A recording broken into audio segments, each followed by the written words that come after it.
In this video, I will be discussing the court case Swann versus Charlotte Mecklenburg Board of Education. The citation is Swann versus Charlotte Mecklenburg Board of Education, 402 U.S. 1, 1971. To start off with some of the facts, in Swann versus Charlotte Mecklenburg Board of Education, the U.S. Supreme Court addressed the issue of desegregation in public schools. This case was a significant moment in the struggle to enforce the landmark 1954 decision in Brown versus Board of Education, which declared racial segregation in public schools unconstitutional. The Charlotte Mecklenburg School District had a history of segregating schools by race, and despite the Supreme Court's ruling in Brown, many schools remained effectively segregated due to residential patterns and other factors. The plaintiff in this case was James Swann, who was a parent of a student in the CMS district. Swann, along with other parents, were represented by the National Association for the Advancement of Colored People, NAACP, Legal Defense and Educational Fund, filed a lawsuit seeking the desegregation of the public schools in the Charlotte district.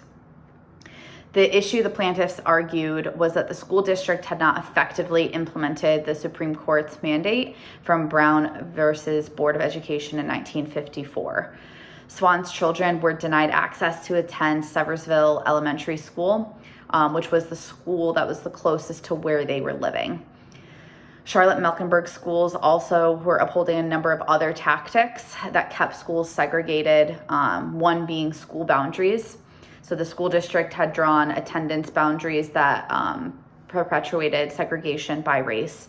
And these boundaries often followed existing residential segregation patterns, meaning that the schools in predominantly white neighborhoods remained predominantly white, and schools in predominantly black neighborhoods remained predominantly black.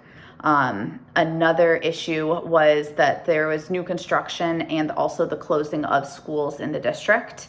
And so the decisions on the construction of the new schools and the closing of old ones were made in ways that reinforced segregation. So new schools were often built in predominantly white suburban areas, while other older schools in predominantly black neighborhoods were closed, further entrenching segregated schooling.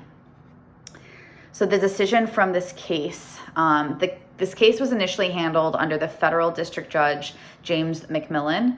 McMillan concluded that there still existed an illegal system of schools identifiable by race in the Charlotte Mecklenburg School District. McMillan directed the school board to develop a new plan that met his criteria for racially neutral schools.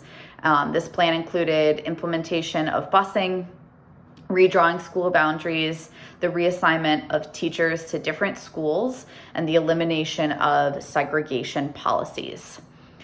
The Fourth Circuit Court of Appeals upheld McMillan's decision, and after the Fourth Circuit Court of Appeals, the plaintiffs and the school board also went to the Supreme Court. Chief Justice Warren Burger initially attempted to persuade his colleagues to reverse McMillan, but the High Court delivered a unanimous opinion in upholding the judge in 1971. Even this decision did not immediately end the case, as McMillan and the school board continued to disagree over annual adjustments to the pupil assignment plan.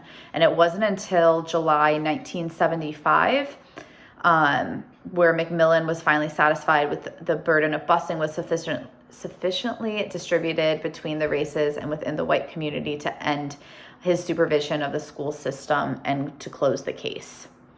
There were no separate opinions in this case based on the unanimous decision made by the Supreme Court.